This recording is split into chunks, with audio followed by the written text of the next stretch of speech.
Oi, doutora Olá! Glácia, tudo bem? Você consegue me Tudo ouvir bem? consigo, você me ouve?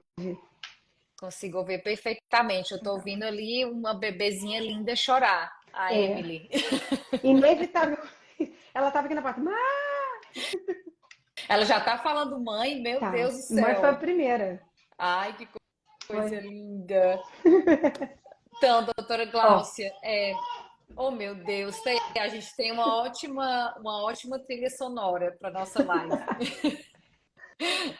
Doutora Glaucia, vamos logo começar, porque eu sei que o seu tempo é super uhum. precioso. Você está aqui pronta para compartilhar a sua experiência, né? Não só de como virar dentista aqui nos Estados Unidos. Acredito que tem muita gente aqui que está mais preocupado, claro, na sua profissão e a imigração fica em segundo plano. E também que você compartilhar, né, a sua jornada imigratória com a gente. Aí, claro que eu vou conversar um pouco sobre o que a gente fez como escritório, né, para aumentar as chances da doutora Glaucia virar nossa dentista aqui no Houston. Então, doutora Glaucia, conta um pouco assim da sua história como dentista, né? Onde é que você se formou, quando você veio para os Estados Unidos, por que você veio para cá e como é que foi todo o processo de revalidação do seu diploma? Tá, vamos lá. É uma longa história e uma bela salada, mas vamos começar. Eu me formei em 2012 pela UF e logo depois da minha formação, eu comecei a especialização de endodontia. Eu estou falando bem para dentista, porque eles vão saber de que eu estou falando. Fiz endodontia pela UF. Logo depois de endodontia pela UF, fiz os fellowships, que são as Aham. atualizações no Brasil. Fiz implantes, prótese, implante cirúrgico, Como fiz um uma pouco de odontopediatria. especialização, não é isso, doutora Glaucia? É uma especialização? Isso. É isso, uma É uma residência? especialização. É certo. Aqui eles chamam de residência, mas no Brasil a gente chama de especialização. Uhum. No Brasil a gente consegue trabalhar ao mesmo tempo, aqui a residência é exclusiva. Né? A pessoa até pode trabalhar, mas é muito difícil achar tempo. Mas no Brasil eu fiz a Certo. especialização em endodontia pela UF. Depois eu fiz uns fellowships, umas atualizações em implanto, prótese sobre implante e cerâmica livre de metal. Fiz um passeio ali pela prótese e comecei mestrado pela UERJ. Meu mestrado foi em prótese dentária, mas a minha pesquisa era em implantodontia. E aí, no final do meu mestrado, é que a história começa. Eu estava no último ano do mestrado, meu marido recebeu uma proposta para ser transferido para Houston vir trabalhar aqui. E aí fez aquela loucura de tipo assim, a gente quer ir, a gente quer ter uma oportunidade, mas nesse tempo, nesse momento que eu recebo o convite, eu estava trabalhando em 3 lugares, fazendo mestrado, eu não queria vir para cá para ficar em casa. E aí Claro. eu falei assim, cara, como é que a gente pode tentar fazer alguma coisa para que eu consiga fazer o doutorado lá? E eu brincava que era meu plano no céu, porque dependia muito mais de Deus do que de mim para que as coisas dessem certo. Certo. Aí quando ele recebeu a proposta para Houston, eu comecei a procurar em Houston o que eu podia fazer. Aham. Naquela época, Bruno, eu nem sonhava em ser dentista nos Estados Unidos. Hoje tem mercado para isso, mas assim, isso foi em 2019. Eu nem Aham. pensava nisso. Eu só queria assim meio que não ficar em casa, assim, meio continuar a pesquisa. A nossa mudança era definitiva, mas eu não tinha assim, não tinha sonhado aí ainda, sabe, sobre a validação. Sim. E aí, pesquisando online, conhece um daqui, conhece daqui, a gente conseguiu encontrar o Dr. Silva, que é um professor que era o chair do departamento de endodontia na Universidade de Houston. E aí a gente fez uma Aham. proposta de fazer um doutorado no estilo sanduíche. Eu estava terminando o mestrado, de continuar a minha linha de pesquisa, só que vir fazer aqui a pesquisa junto com ele. E aí começou a saga. Ele me recebeu aqui em janeiro de 2020 como pesquisadora visitante. Março chegou Certo. a pandemia, a Universidade do Texas em Houston, que é a UT Houston, não queria mais receber pesquisador estrangeiro, porque as bordas fecharam, as fronteiras, os aeroportos e aquela confusão toda. Sim.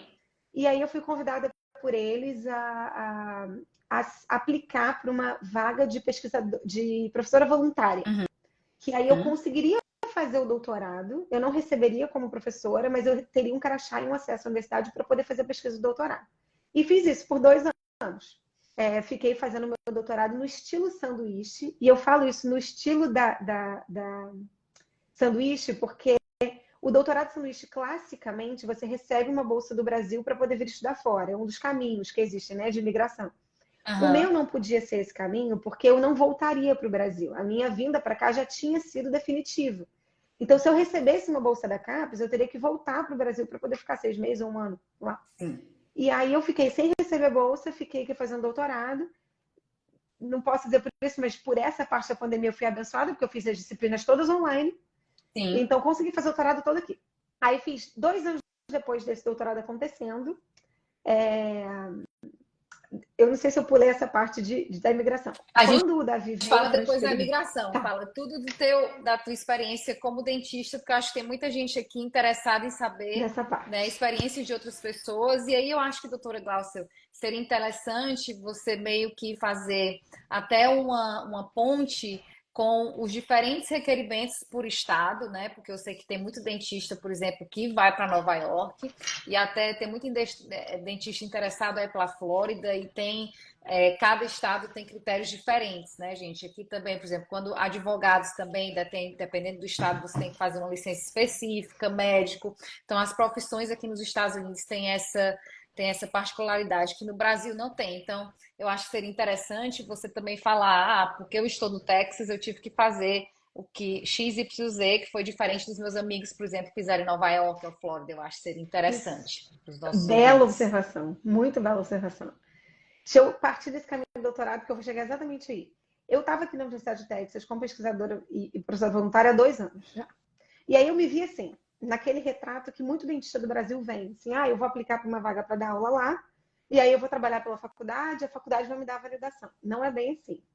Eu cheguei nesse ponto assim, 2 anos depois desse fazendo isso, eu comecei a olhar e falei assim, para onde eu vou a partir daqui? Eu vou continuar dando aula aqui na faculdade, correndo o risco de um dia abrir uma vaga para mim e talvez entrar, e mesmo que entre, eu ficaria com uma licença limitada. Então eu fui ver todos os caminhos de odonto, que é exatamente o que você está falando. As regras variam de estado para estado. Aqui no Texas, vamos lá. Antes disso, você tem basicamente 3 caminhos para ser dentista aqui. Tem alguns outros, mas basicamente 3 caminhos. Ou você vem por uma faculdade ou por uma instituição e dá aula naquela instituição e atende por ela, que a faculdade ou a instituição funciona como seu sponsorship. Você atende Uhum. dentro da universidade e atende os pacientes dali. Esse caminho está ficando cada vez mais restrito.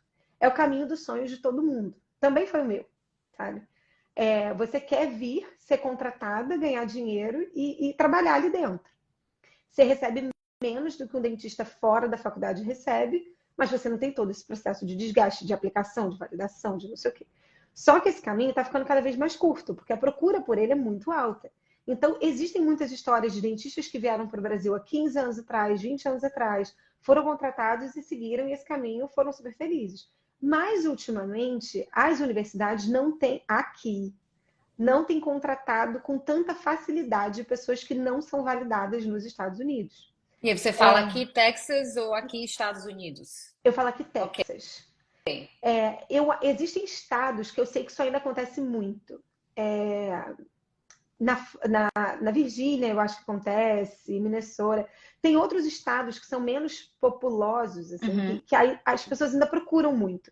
Mas aqui está ficando mais restrito. A INM, no Texas existem 3 faculdades de odonto. A UT, que é Houston, Campo de Houston, UT San Antonio e a INM no Texas, né, em Dallas.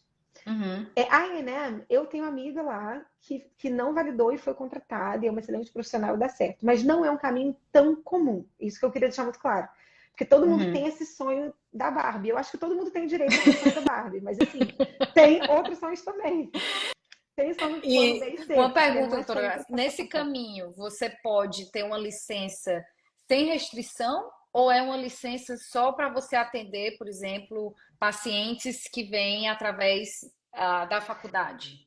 Só pacientes dentro da faculdade. Ela é extremamente restritiva. Uhum. Essa licença permite, por exemplo, se você trabalha na UT, bota na INEM, você bota na INEM, você trabalha na INEM, você pode dar aula, primeiro você só dá aula. Uhum. Depois você tem os processos internos que você pode atender no consultório da faculdade e ganha um pouquinho em cima disso. Às vezes você não ganha dinheiro líquido, tá? Às vezes é um bônus que você ganha para ser usado towards your, tipo, em função da sua educação, Uhum. sabe? Assim, tipo, você ganha um bônus salarial para você comprar equipamento para dar aula, ou computador, ou ir para congresso, essas coisas. Às vezes é isso. Algumas Uhum. faculdades te dão no bolso esse dinheiro. Mas essa licença é só para aquele lugar. Tipo, aquela faculdade e os pacientes dali de dentro. Saiu dali, você não é dentista. Você fica presa ali. Essa é uma opção. Outra opção é você fazer uma residência. E algumas residências são aceitas. Aqui no Texas, a gente não tem... Tem umas residências clássicas que são de ADD, que é Advanced Education and General Dentistry, que é como se fosse uma atualização em odonto, que ela normalmente é a que abre mais vaga e é a que é mais barata. Então todo mundo Eu faz vejo muito muita fácil. gente, doutora Gláucia, clientes nossos lá, Universidade, acredito, de Rochester, não é isso? Em Nova York, se eu não me engano. Muita gente faz por esse caminho, desse Sim, Advanced Degree. sim.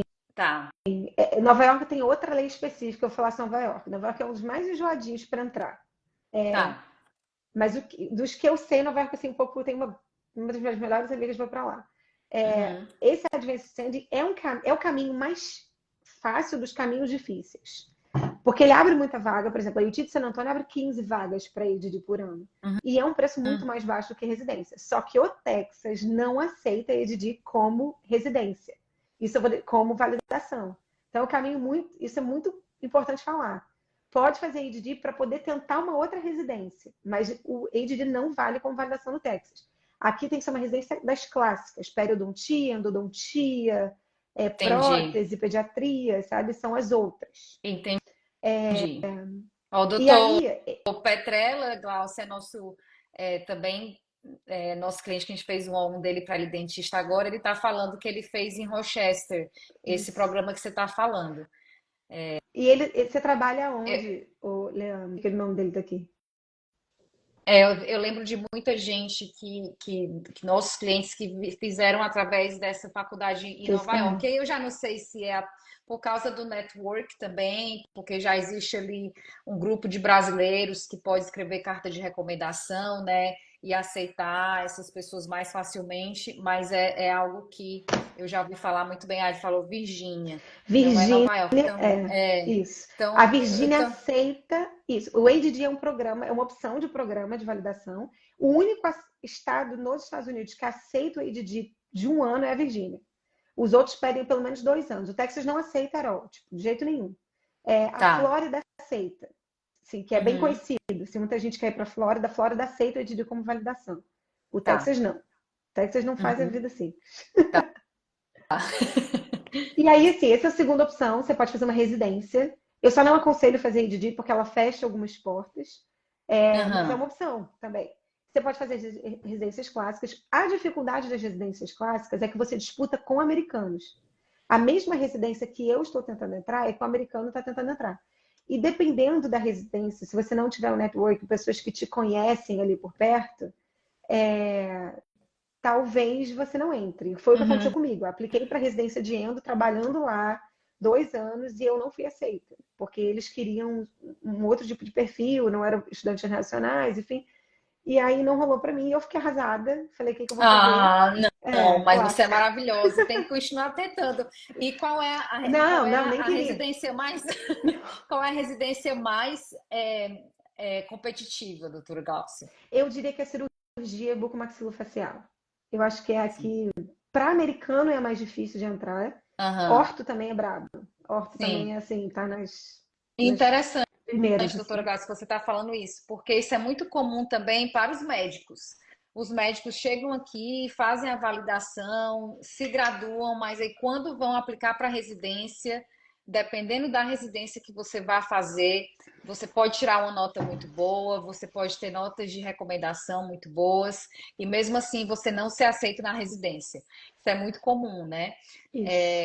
Então, interessante saber dessa questão da odonto também, que você pode até se formar, ter a sua licença para ser um general dentist, né? Um dentista geral, não sei se está certa essa nomenclatura, mas aí para entrar na residência, o sapato pode apertar dependendo do seu network, dependendo das suas notas, né? E acredito que tem muito essa questão do quem você conhece realmente. Eu ouço muito isso de médico e dentista, que as cartas de recomendação são muito importantes na hora de fazer a aplicação, não só para entrar na faculdade, né? Porque eu sei que você fez aqueles 2 últimos anos de a odontologia, né, a faculdade, Isso. e teve que ter carta de recomendação, teve que ter entrevista, né, e tem ali um certo número de vagas para você entrar, e que aí fica bem competitivo. O que é que você acha, doutora Glaucia, que para você, dessas cartas de recomendação, foram realmente o seu ticket de entrada na faculdade? Claro, na residência, não sei se você vai tentar ainda, mas por enquanto, para a faculdade, essas cartas de recomendação, você diria que tem que ser de americano? A carta de pessoas do Brasil tem algum peso? O que é que os seus colegas também falam das experiências deles? Então, o programa que eu fiz não foi residência, depois eu termino esse assunto para poder ver a minha terceira opção, mas falando de Sim. cartas de recomendação, eu acho que é muito importante que você tenha uma experiência aqui. Uhum, Porque, às vezes, a gente vem com o currículo do Brasil que é incrível, de grandes faculdades, de grandes nomes, mas que aqui não são nomes. uhum, Então, se você me der um grande nome de odonto no Brasil, me der uma carta dele, eu vou ter muito respeito por você. Mas um professor meu uhum, da faculdade talvez não tenha o mesmo respeito, porque eles não sabem quem as pessoas são. Então, eu uhum, acho que uma experiência aqui é muito válida. O que eu acho que foi meu ticket de entrada foi o meu doutorado aqui e mais o meu sendo volunteer faculty aqui na Universidade de Houston. Eu acho que foi onde abriram os meus olhos, abriram os olhos para a minha aplicação. Ser dental uhum, assistant também ajudou muito, ajuda muito. Eu não fui dental assistant antes, mas no meu grupo, no perfil do Odonto, isso ajuda muito. uhum, Porque eles gostam muito que você conheça a odontologia americana, porque você vai ser jogado na selva. uhum, Seja por residência, seja voltando para a faculdade, seja por alguma coisa, você vai ser uma nomenclatura americana, materiais americanos, o estilo de abordagem do paciente americano. Então, para eles é muito interessante que você conheça alguma coisa desse mundo que você está dizendo que quer entrar. uhum. E as cartas de recomendação, se puder misturar isso, é muito difícil conseguir cartas somente daqui. Eu tive das minhas cartas de aplicação uma carta que não era daqui. Todas as outras cartas foram daqui. Tá. Porque eu achei que isso contou muito pro meu lado. A única carta que não era daqui era do meu mentor de doutorado, porque eu Uhum, tinha a história do doutorado vindo, então eu achava que a carta dele faria sentido. Mas eu acho que cartas daqui são muito importantes. Mas num cenário de que não conseguem, eu uhum, misturaria as cartas.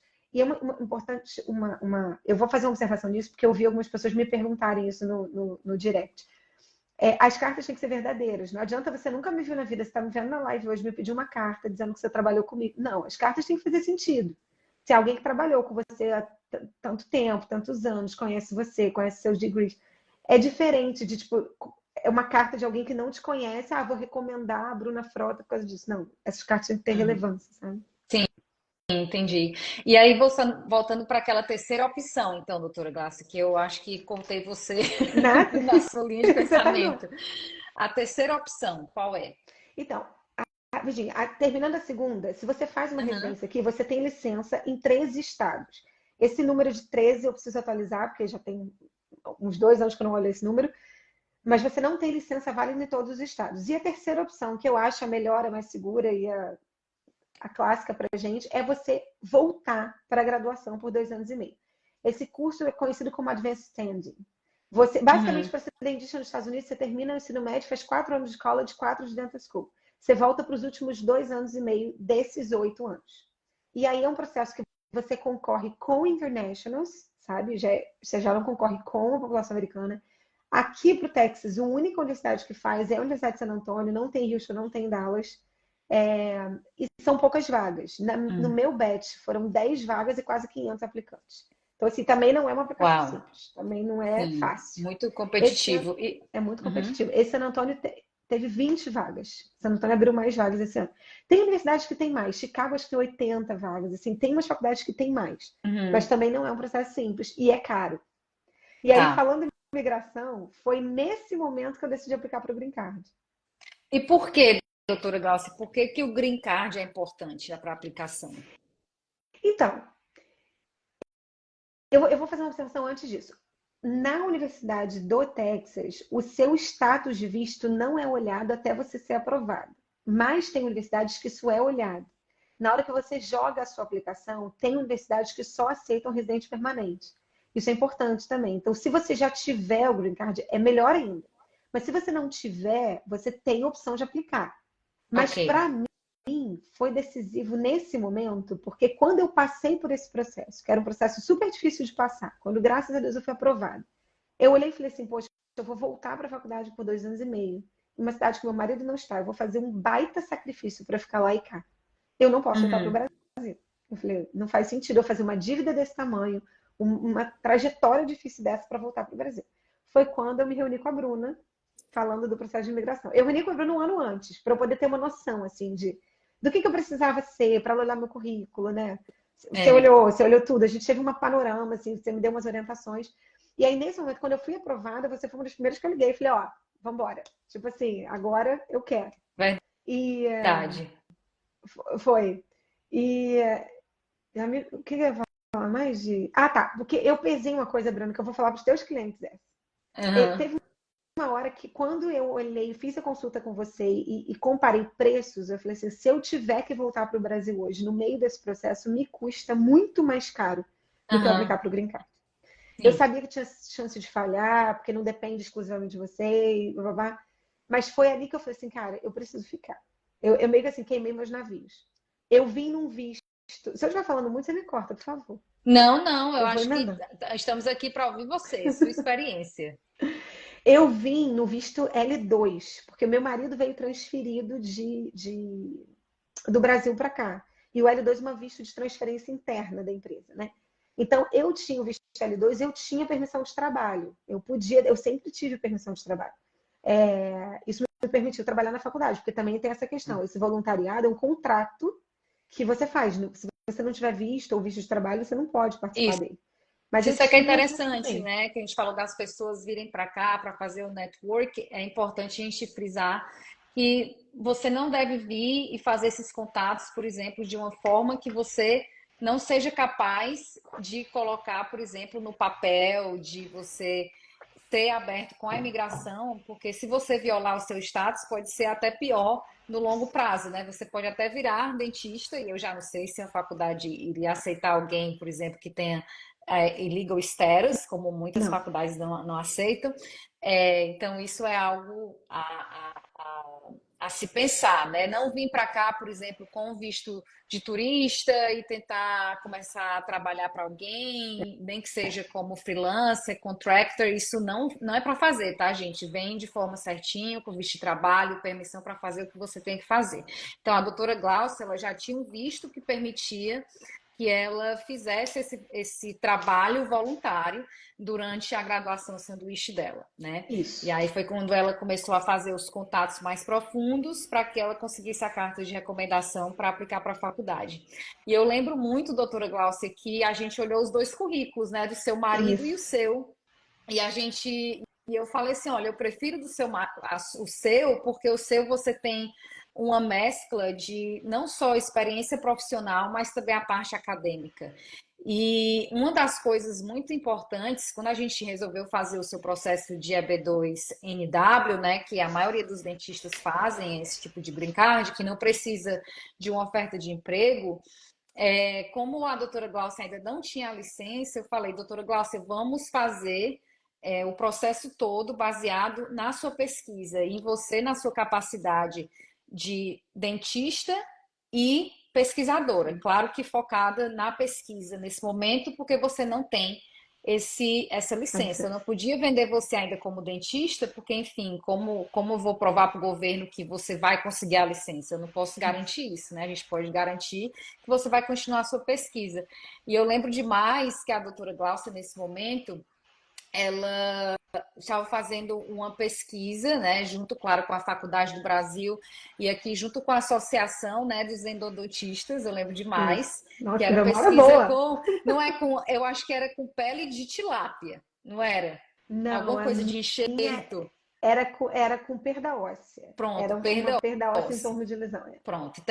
Então, a doutora Glaucia tinha recebido, eu acho que um incentivo, né, isso, Isso. da Associação dos Endodontistas para continuar nessa pesquisa. E aí foi ótimo, eu lembro demais.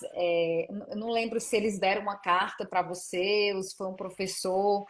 da associação ou da faculdade da UT, não lembro, mas lembro que a gente fez uma argumentação bem bacana com relação a isso. Então, a gente mostrou que a doutora Glaucia, ela tem todo o potencial, na verdade, ainda tinha e tem o potencial de trazer muitos benefícios como dentista para a saúde bucal dos americanos. E a gente falou, olha só, ela é tão importante, inclusive a Associação dos Endodontistas, eles estão suportando a estadia dela aqui. E aí a gente fez o National Interest Waiver. Eu lembro que foi muito legal quando foi aprovado o Green Card mesmo, que a gente teve a aprovação da petição, né? Mas aí, quando o Green Card saiu, foi quando a Emily, você descobriu que estava grávida, não Foi. foi? Eu tenho Foi até história junto. engraçada disso. Foi muito engraçado. Foram duas aprovações, assim, aprovações, né? Uma Ao mesmo, aprovação de mesmo... duas, que foi a Emily, e a aprovação na entrada da faculdade. Doutora Gláucia, quais são, geralmente você falou da questão do custo, né, da faculdade, e para quem ainda está aí no Brasil, né, e queria entender um pouco de como é que essas profissões de nível de doutorado aqui nos Estados Unidos, na verdade, doutorado profissional que eu chamo, né? Que eles chamam doutorado profissional aqui nos Estados Unidos, gente. Eu vou elencar aqui 4 profissões, na verdade 5, que estão nesse patamar. Médico, dentista, veterinário, advogado e fisioterapeuta. Mas o fisioterapeuta hoje você pode fazer só um mestrado e você entra nesse grau profissional. Então, o que acontece? Todo mundo aqui, o americano, ele tem que ir para uma universidade, pegar um diploma de bacharelado. Depois de fazer o diploma de bacharelado, ter o diploma de bacharelado, essas pessoas têm que aplicar para essa faculdade de nível profissional. E aí, essa aplicação para a faculdade de nível profissional, por exemplo, para advogado, né? Para você ir para a faculdade de direito, você tem que fazer uma provinha, tem que ter carta de recomendação, você tem que ter um currículo que você mostre que você, por exemplo, ajuda pessoas que não têm condição de pagar por assessoria jurídica, você viajou para países, você tem certificado, tem especialização, e todas essas profissões têm o mesmo grau de revisão que quem vai para a faculdade de Direito vai, como a doutora Glaucia falou, né? Os americanos que vão aplicar para a faculdade de odontologia, eles também têm que fazer uma prova, também tem que ter carta de recomendação, atividades extracurriculares. Inclusive, a minha filha agora, a mais velha, vai ser dentista também. A doutora Glaucia, Ai, que inclusive, já falou com ela, delícia. né? Sim.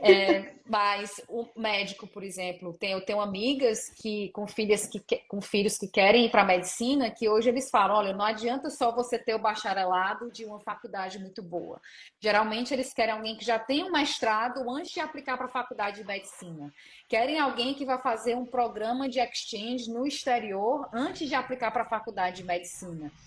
Então, assim, o que a doutora Glaucia falou da questão da dificuldade de entrar até na residência depois de se formar, tem gente que está tendo dificuldade de entrar até na faculdade de medicina depois de se formar no bacharelado.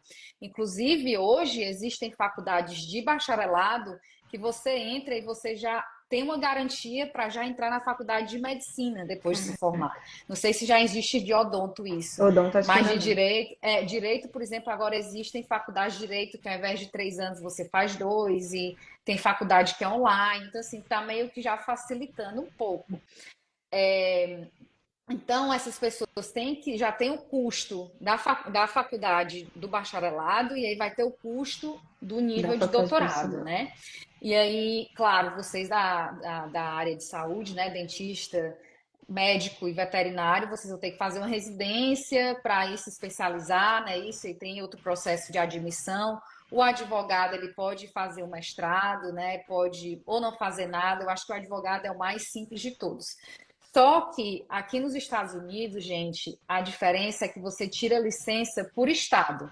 Cada estado tem regra específica de como é que você pode tirar essa licença. Por exemplo, você pode dar exemplos aí da odontologia, mas eu vou dar exemplo do direito. Aqui no Texas, você ou tem uma faculdade você tem um diploma de direito aqui de uma faculdade americana, ou se você for um advogado estrangeiro, você mostra que tem pelo menos 5 anos de experiência como advogado, ou então você pode ter feito uma faculdade aqui, um mestrado nos Estados Unidos para fazer a prova. Na minha época que eu tirei a licença, essa questão de ter o mestrado para conseguir a licença não existia. Existia, por exemplo, em Nova York. Califórnia, você não precisa nem ter o diploma de direito. Por exemplo, aqui em Kardashian, ela faz um estágio no escritório de advocacia e todo ano ela tem que fazer uma mini prova que chama o Baby Bar. E aí depois que ela vai passando cada vez esse Baby Bar, no final faz o bar completo. Então, e aí uma vez que você tem a licença de um estado, dependendo de reciprocidade com outros estados, você pode tirar a licença de cada estado. E aí vai ter estado que não tem reciprocidade, você tem que fazer tudo novamente. No direito eu diria que é mais simples, porque dependendo do tipo de direito que você pratique, você pode ter uma licença de qualquer estado, por exemplo, imigração, porque é lei federal. Não precisa, eu estou no Texas, tenho a licença do Texas, ok, mas se eu tivesse, por exemplo, na Geórgia e eu quisesse representar clientes, eu não precisaria ter a licença da Geórgia, né? E assim por diante. Odontologia, acredito que não. Odontologia vai ter aí os critérios do Estado, né? E o que é que você, como você pode até, por exemplo, advertise a sua profissão. Eu sei que, por exemplo, aqui no Texas, que eu não, você pode, por exemplo, com a sua licença, você pode praticar qualquer tipo de especialidade, mas você não pode advertise, né? Você não pode colocar lá ortodontista doutora Glaucia. Você não pode ligar o seu nome a Há uma uma especialidade. especialidade que você não tem a residência, não é isso? Isso. Sua observação é bem boa. Deixa eu voltar um pouquinho. Você falou dos estados. A gente falou de Nova York, eu pulei você, desculpa. Vou voltar rapidinho para chegar nisso. Nova York, por exemplo, o Texas aceita que você faça residência em outro estado. Você pode, é um dos estados que aceita a residência. E a minha terceira opção, que é aquela quando você volta para a faculdade, a sua licença é quase universal aqui. Você vale em todos os estados. Você pode atender em todos os estados. Mas Nova York, ele quer o mesmo curso que eu fiz, mais um ano de ADD, que é aquele que a gente citou agora há pouco. Então, Nova York não é um estágio que você sai da faculdade e trabalha. Não é um estado que você sai da faculdade e trabalha. Você sai, tem que fazer mais um ano de qualquer outro curso, ou uma residência, ou ADD, ou alguma outra coisa, e vai para Nova York. Então, Nova York é uma exceção. Ele aperta mais o cerco para dentista lá. A Flórida, em compensação, aceita residência, não precisa de muita mais coisa, aceita ADD. Mas, voltando à tua pergunta de agora, eu posso, no meu caso, eu validei como DDS, que é o título mais completo de cirurgião dentista. Você pode atender em qualquer lugar, só que eu não sou aqui especialista em endodontia, então eu não posso me anunciar como endodontista, apesar de ser endodontista do Brasil. Eu não me anuncio. Uhum. Eu posso me anunciar mestre e doutora, porque eu tenho mestrado e doutorado. Então, o meu degree vai para Glaucia, DDS, que é Doctor of Dental Surgery, MS, que é Master of Science, que tenho mestrado, e PhD, porque fiz doutorado. Uhum. Mas de especialidade, não. Você está certíssima. Você só pode anunciar a sua especialidade quando você faz aquela residência. E dentro do Entendi.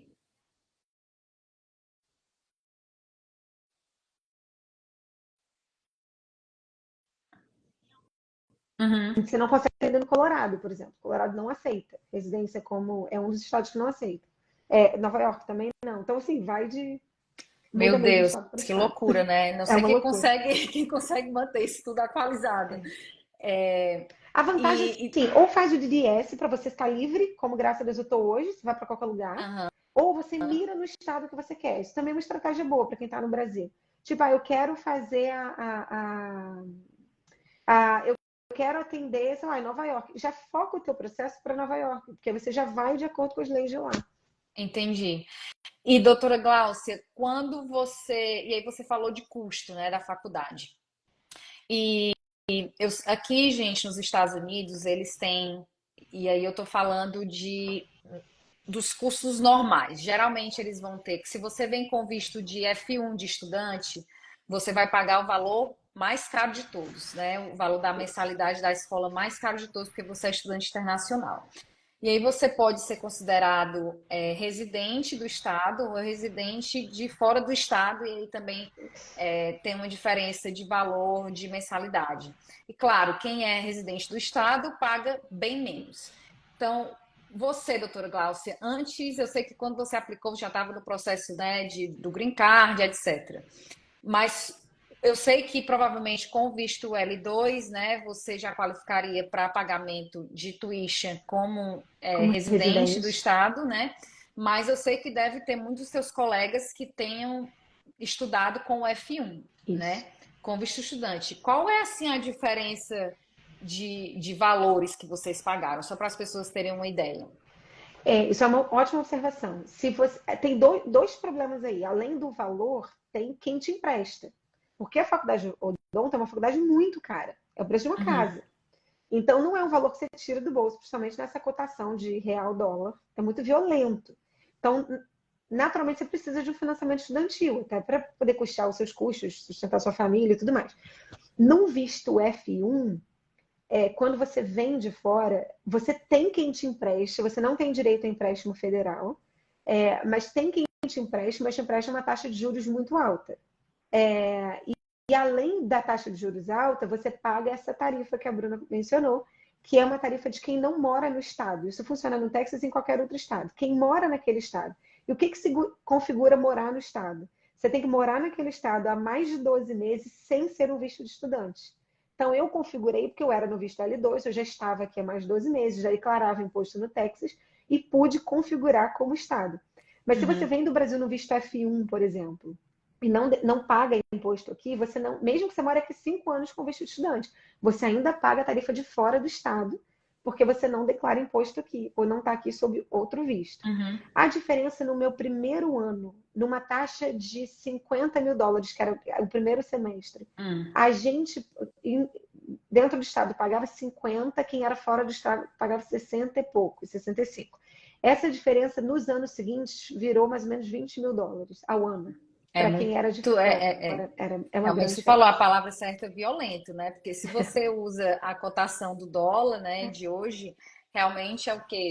R$ 100.000, né? R$ 100.000, R$ 120.000, é realmente caro. É. E algo para quem quer vir para os Estados Unidos, né, estudar, ir para a faculdade novamente, ou fazer esse outro programa de residência, muitas pessoas vêm com visto F1, né? As Uhum. pessoas vêm com visto F1, durante a faculdade as pessoas não conseguem trabalhar, e aí quando se formam, eles pegam um documento que se chama O PT. OPT, que é válido por um ano.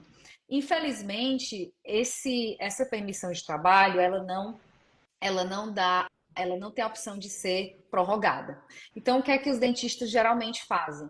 Eles usam esse OPT, essa permissão de trabalho, como ponte para ir para um outro tipo de visto, como o visto H1B, né, que é um visto que tem uma loteria anual. E agora a gente está tendo muito sucesso, inclusive o doutor Petrella está aqui para dar o testemunho dele, para o visto O1, que é o visto com pessoas com habilidades extraordinárias. O visto O1, doutora Glaucia, é muito parecido com o tipo de evidência que a gente usa para um EB2 National Interest Waiver. Então, muitos desses dentistas, eles não são selecionados para o H1B e aí acabam dando entrada no EB2 National Interest Waiver como uma maneira de ficar legalmente nos Estados Unidos.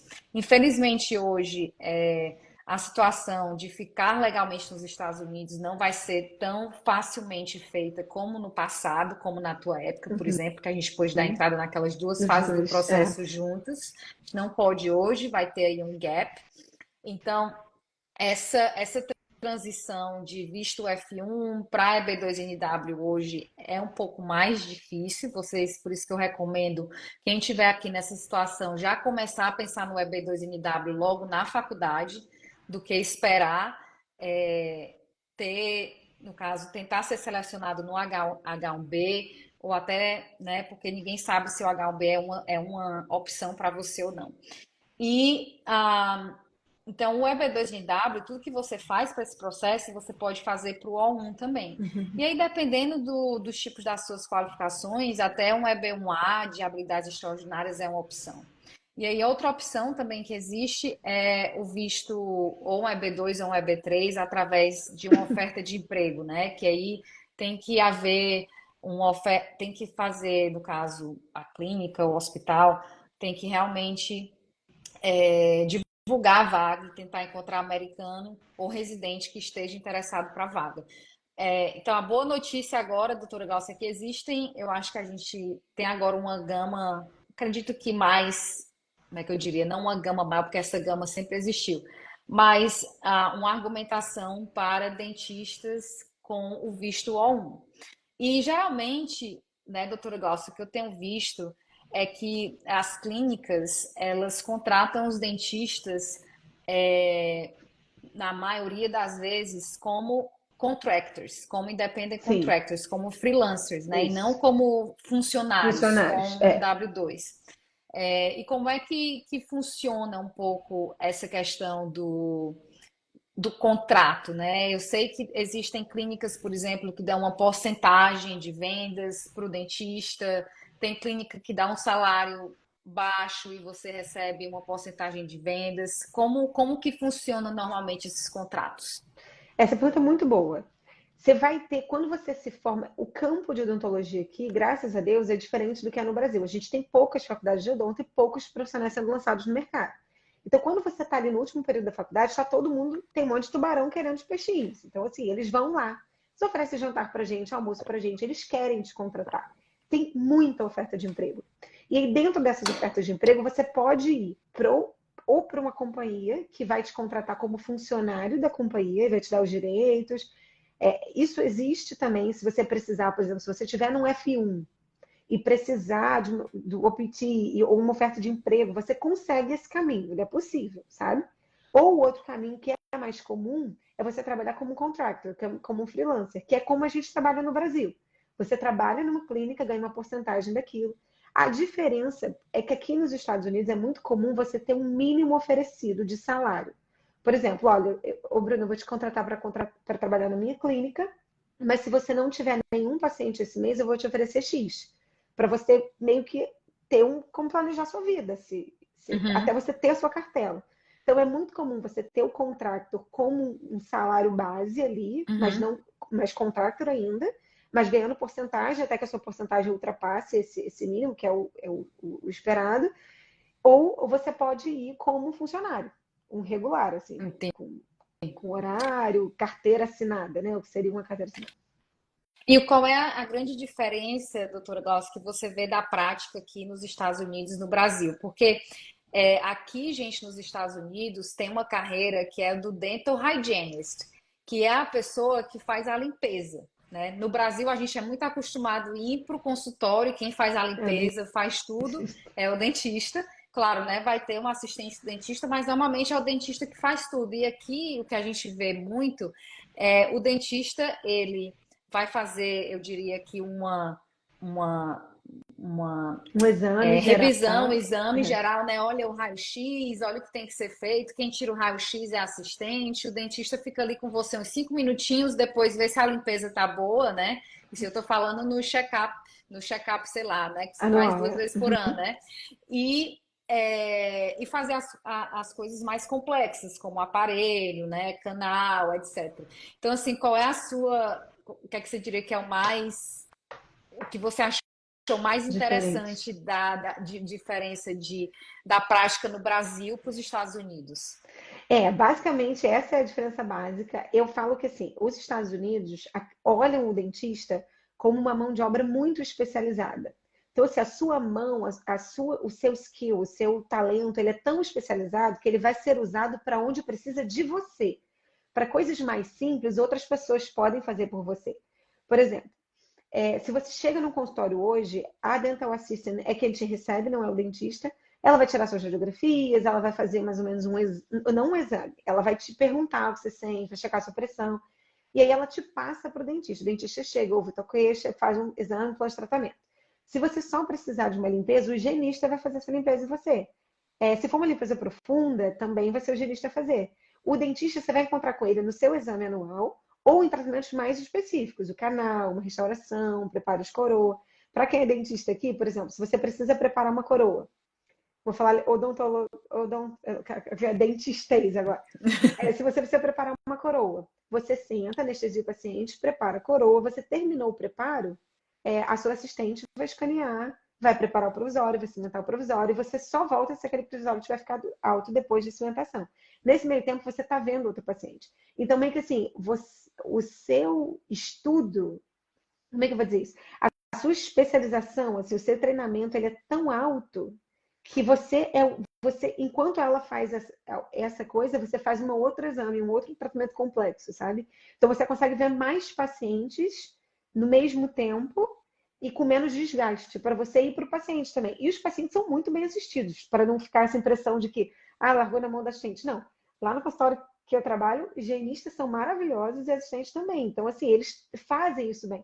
Tem até, Bruno, deixa eu fazer só um parênteses rápido aqui. Foi um meme no Instagram esses dias, que foram num congresso de odonto, entrevistaram os dentistas e perguntaram assim, se você tivesse que fazer sua limpeza, você ia querer um dentista ou um higienista? 99% das respostas são assim, eu queria um higienista, porque existe essa cultura aqui. Eles Sim. fazem limpeza, eles estão acostumados com isso. Os dentistas fazem outras coisas. Verdade. Então, essa acho que foi a principal diferença.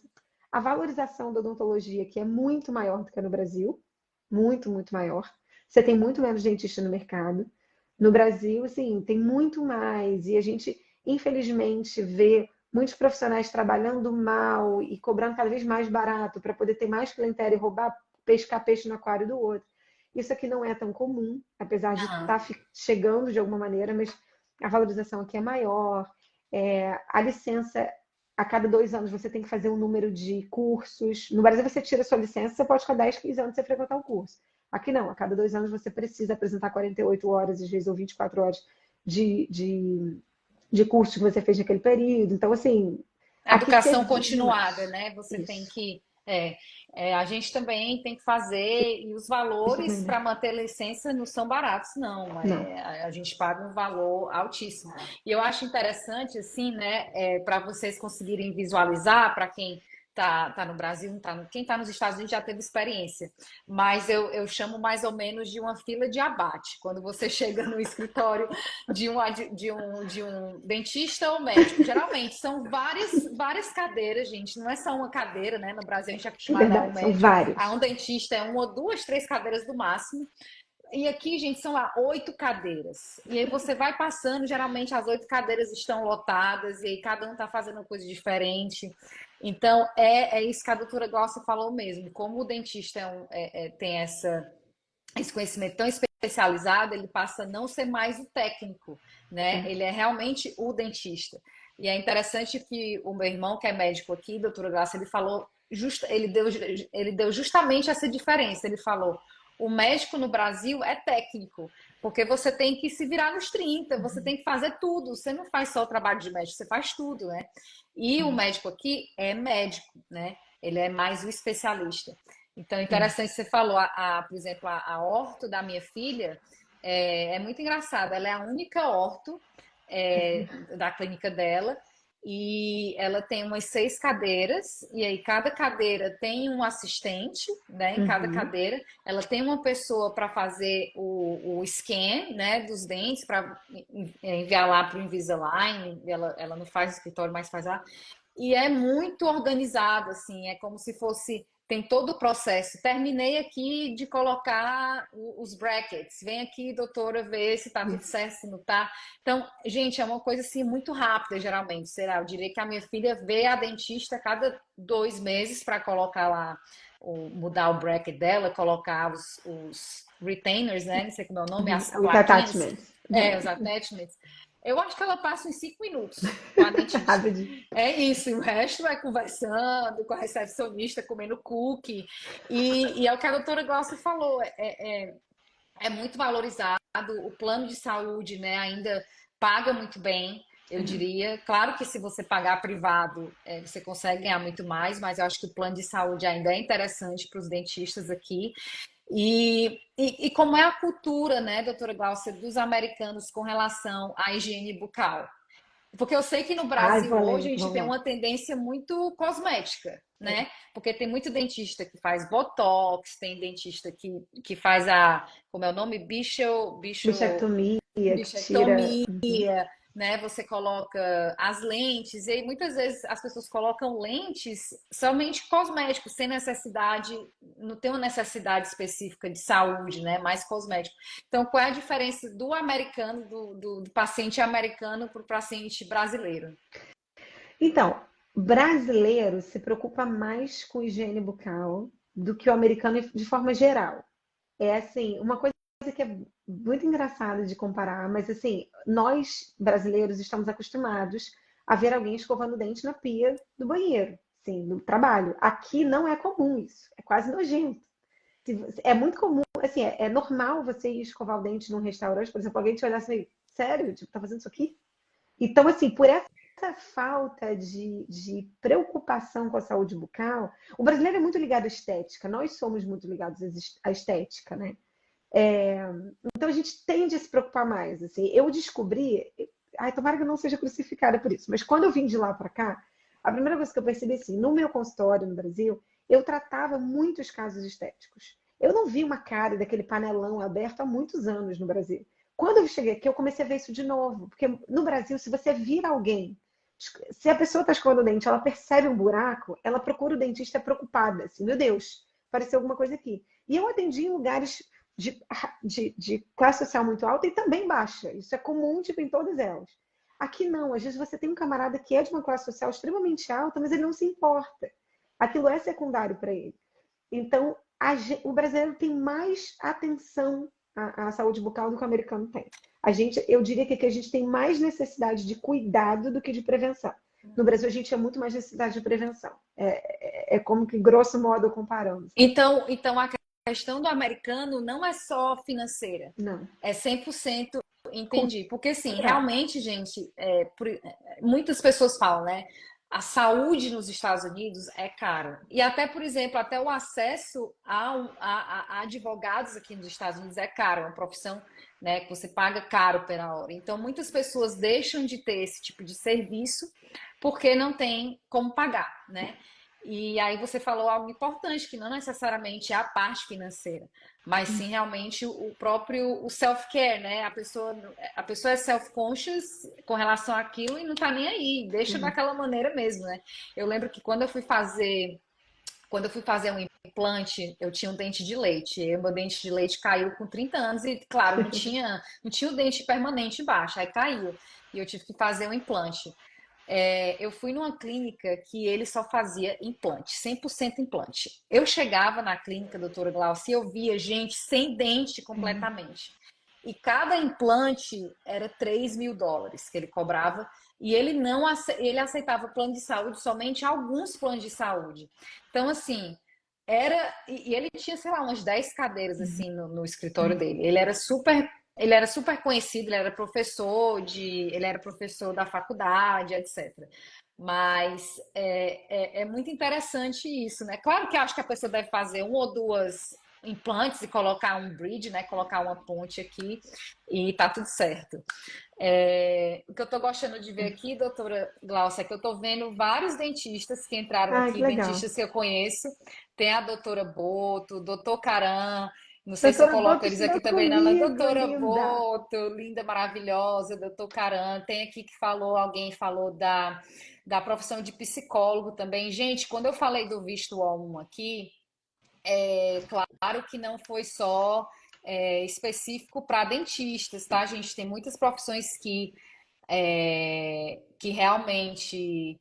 Deixa eu ver se eu consigo adicioná-los aqui. Será que dá para a gente fazer live com mais gente? Ai, será? Vamos lá. Vamos tentar. É, Deixa eu ver se eles entram. Tá aqui. Chamei, vamos ver se vai entrar. É, E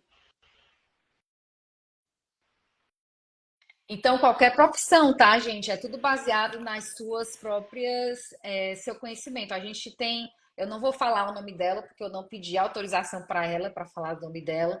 O doutor Caran não pode agora, mas tá tudo certo. É, que ela é uma psicóloga aqui de Houston, muito conhecida entre os brasileiros, que a gente fez um EB2NW para ela também. Então, assim, várias profissões, tá, gente? Não só dentista. Claro que daqui a doutora Boto, ó. Linda! Doutora Gláucia. Gente, história, faltou só o doutor Caran aqui, porque a doutora Boto, também nossa cliente, só que engraçado, o processo dela não foi feito com o diploma dela de dentista, apesar dela ser a top das galáxias também, como a doutora É. Gláucia, mas a gente fez através do esposo dela, que é engenheiro ambiental, e a gente fez um EB1 para eles. Ela estava lá no Canadá e depois é outra história para outra live. E aí, doutora Boto, você assina embaixo tudo que a doutora Glaucia falou? Ah, com certeza, com certeza. Eu acho que o americano, em geral, ele busca o atendimento odontológico quando ele precisa. O brasileiro, ele busca, porque a gente tem que ir a cada 6 meses ir para o dentista, ele busca a prevenção. Isso eu sinto muito aqui nos Estados Unidos, que o americano, ele busca o tratamento, né? Ele não busca a prevenção. É muito raro você ver o americano mesmo nato fazer isso, né? De ir sem nenhum problema procurar o dentista, né? Sim. E o seu tem processo muito. de. Não, pode falar, doutora Não, Glaucia. eu ia sustentar o que a doutora Boto falou. Tem muito desse costume, assim, de. Se você virar para um brasileiro e falar assim: olha, esse dente está muito cariado, a gente precisa extrair. É assim, nossa, sério, como é que eu posso repor? E é muito comum na odontologia americana assim: não, tudo bem, tira, sabe? O brasileiro preserva mais, cuida mais. Aqui eles têm mais cultura de extrair, sabe? Uhum.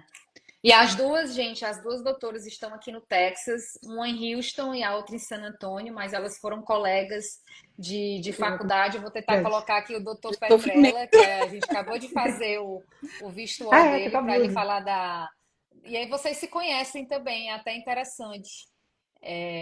Doutor Petrella, Leandro Petrella. E aí elas estudaram juntas. Doutora Boto, como é que foi a sua experiência na sua aplicação para a faculdade? Não é fácil aplicar para a faculdade. Não sei o que a doutora Glaucia falou, mas não é fácil. Não falei que é fácil, não. Você tem que passar pelos boards antes mesmo de aplicar para a faculdade.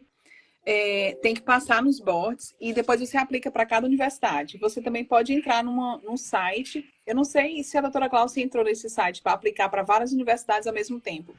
Eu só apliquei para Eu também. UT Health de San Antônio. Eu Então, também, não tenho a só. experiência de aplicar para várias universidades, como é que você tem que fazer. Para a Universidade de Santo Antônio, UT Health San Antônio, eu fiz o INBDE, depois eu fiz o TOEFL, e aí eu juntei toda a documentação e apliquei. Eu sei que cada universidade tem o seu jeito de aplicar. Tem algumas que vão junto com esse grupão que faz a aplicação.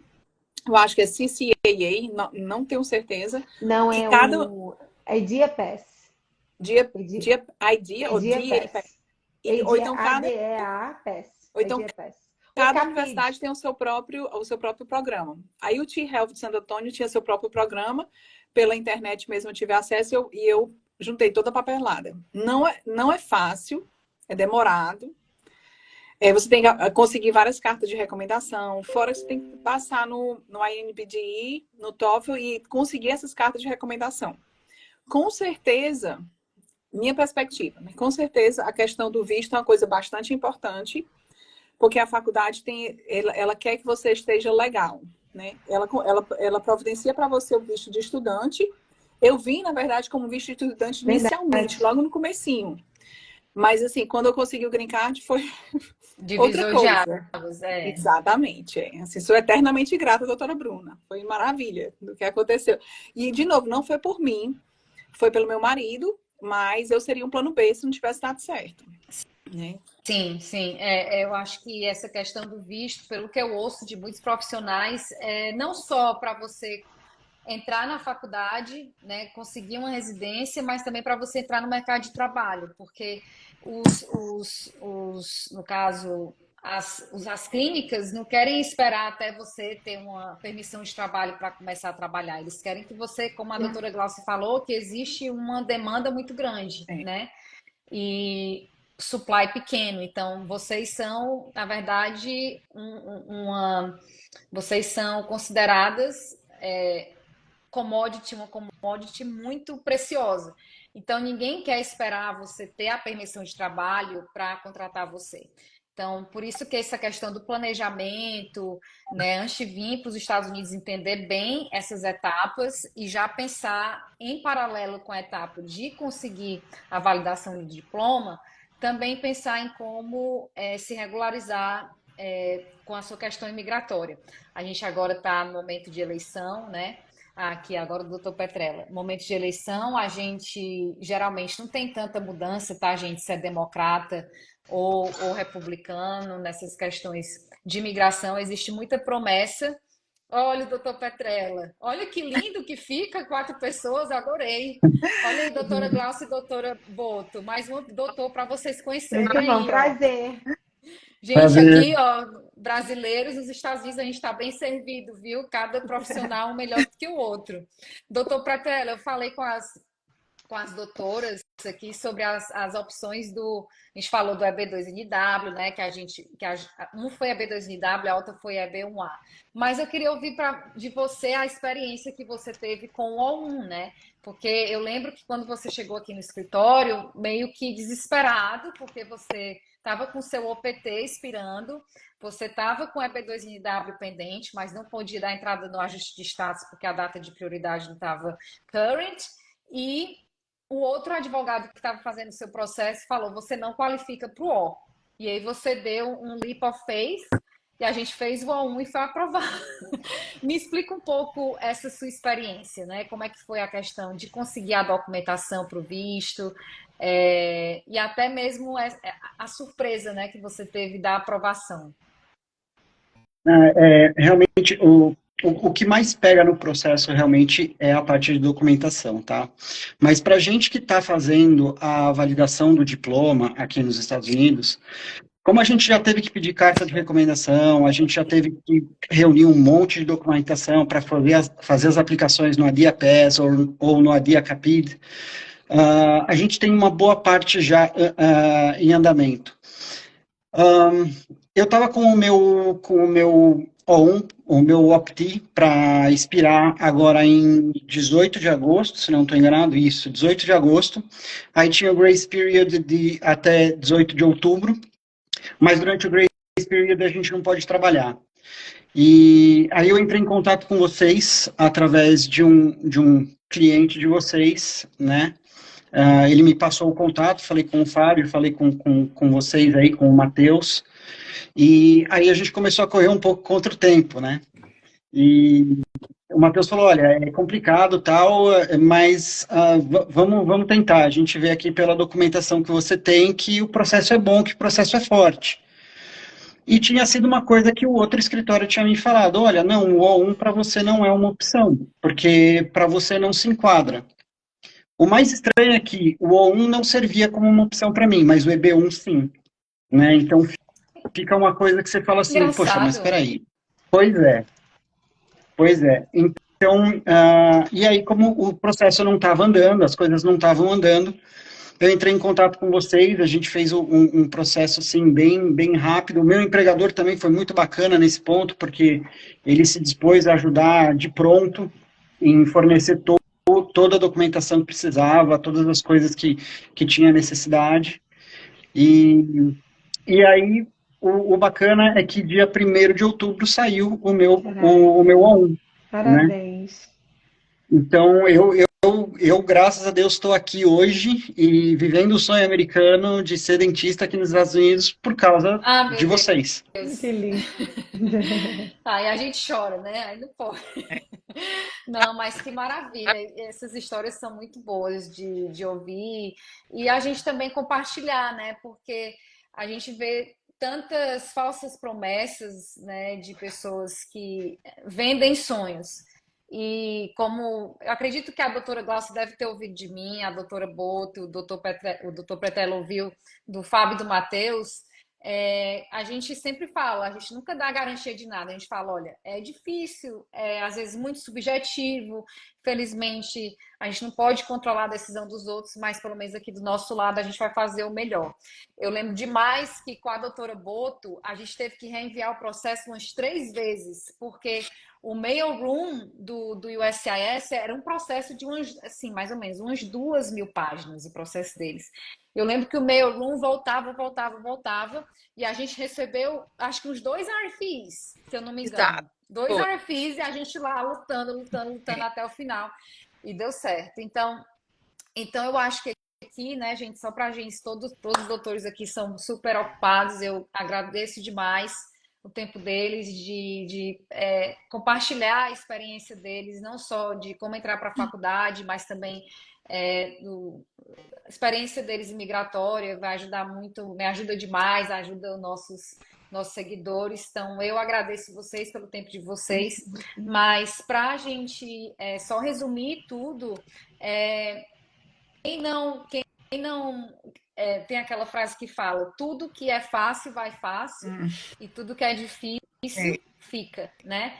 Então, mesmo com todos esses empecilhos, né, eu diria que são, na verdade, obstáculos que todo mundo tem que passar, mesmo com esses obstáculos, vocês venceram. Então, aqui.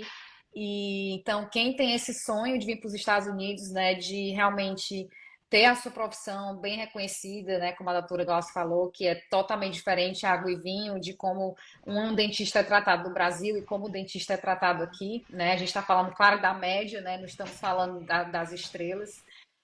Isso eu também falo para o advogado, acredito que o advogado é até pior do que o dentista hoje, mas nossas profissões são reconhecidas nos Estados Unidos. Então é isso, gente. Para quem precisar de qualquer ajuda imigratória, eu fico à disposição. E o sonho de ser dentista nos Estados Unidos é possível. Pode falar, doutora Glaucia. Deixa eu só dar um conselho final. Se eu pudesse, assim, dar uma receita de Claro. bolo, eu vou assim, concordar com o meu colega. A sua orientação, a sua consultoria foi muito legal e você citou um negócio que eu sempre cito para quem me pergunta sobre vocês. Você não promete o que você não pode cumprir. E isso foi muito bom no meu processo. Porque tem muita empresa por aí vendendo mundos e fundos e é um sacrifício muito grande financeiro, assim, para você pagar por alguém que às vezes está te enganando. Então, assim, a tua empresa é muito séria, e eu não estou falando isso, assim, isso não está combinado. A tua empresa é muito séria, então eu sempre aconselho, assim, quem está com vontade de participar do processo, eu sempre te indico, então começa o processo e faz uma consultoria com a Bruna para ver suas possibilidades, faz os dois ao mesmo tempo, porque os dois são muito difíceis. E assim, a gente teve uma experiência muito boa com vocês são muito sérios e você é muito honesta. Quando você olhou meu currículo e falou, isso aqui dá, isso aqui não dá, isso é muito bom. Você tem alguém que vai te falar a verdade, não vai te vender uma coisa que não é possível. Então, assim, super recomendo a Bruna para todo mundo que está assistindo. Eu também faço deles as minhas palavras. Estou aqui, porque ela levou nosso processo super a sério e a gente teve uma ótima experiência. Não, eu sei, muito, é caro, né? O que eu falei, um advogado aqui nos Estados Unidos não é tão barato, até porque a gente também vai para a faculdade e tem que pagar aquele mesmo tantão de dinheiro que vocês também pagam quando vai para a faculdade, né? Realmente, então, assim, eu falo muito para os clientes, olha, você tem que pensar que é um investimento, pode ser um investimento de risco e você vai ver o quão arriscado é para você ou não. Então, eu levo a sério, porque não, a gente está falando da vida de vocês. O dinheiro você consegue recuperar, mas a vida de vocês não, né? A gente já teve casos de gente que tem filho com autismo, que está com tratamento aqui nos Estados Unidos e tem que deixar tudo, vendeu casa, vendeu carro para pagar advogado aqui nos Estados Unidos e não deu certo. Então, tudo tem que ser feito, gente. Existe o sonho americano, mas tem que ser prático também, né? Então, obrigada para todo mundo que está dando também. A Natasha, obrigada, Natasha. A Ju também, muito nossa amiga. Ana, obrigada. Obrigada, a gente vai ficar salva essa live. Gostei muito. E muito obrigada pelo tempo de vocês, que é muito, muito valioso pra gente. Obrigada. Um beijão. Pelo seu tempo também. Beijo. Tchau, gente. Tchau, tchau.